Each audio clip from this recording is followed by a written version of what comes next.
भारतीय tennis ball cricket दल में विजयी होती ओडिया पुओ कंधमाल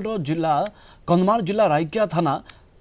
कालिकाडू गाँव प्रीतम प्रधान फाइनाल रे विजयी हुई राज्य पाई गौरव आनी ऑलराउंडर खेलाड़ी भाव में दल में सामिल होते भल प्रदर्शन कर फाइनाल रे बांग्लादेश को हराई भारतीय दल में चैंपियन होती डिसेम्बर 20 रु आरंभ हो जनवरी 2 रे मैच सरी बांग्लादेश प्रथम बैटिंग कर 10 ओवर में 70 रन टार्गेट देता भारतीय दल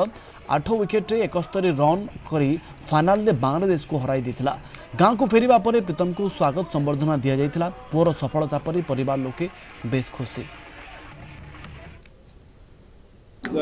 दीर्घ 5 दिन जाई ए टूर्नामेंट चली जो बांग्लादेश भूटान नेपाल और श्रीलंका वाली इंडिया सह चली मैच आम बांग्लादेश सहित फाइनाल खेली विजय लाभ करूँ। एक खुशी विषय कंधमाल तथा ओडिशा आम जी राइकियार प्रीतम प्रधान सी आमर टेनिस बॉल क्रिकेट ओडिशा तरफ प्रतिनिधित्व करी सी India tennis ball cricket association तरफ खेलिबार सुजोग पाई जहाँकि नेपाल खेलिबार से जाइथिले बांग्लादेश सहित विन करके आसबार आम बहुत गर्वित हूँ ता सहित तांकर कोच सहित तांकर सेक्रेटरी ओडिशार सेक्रेटरी से बहुत धन्यवाद दूचु आम कहीं आम बापा माँ हेले खाली जन्म सिना देचु किंतु एते दूर आगु तांको बिना आम जापार न था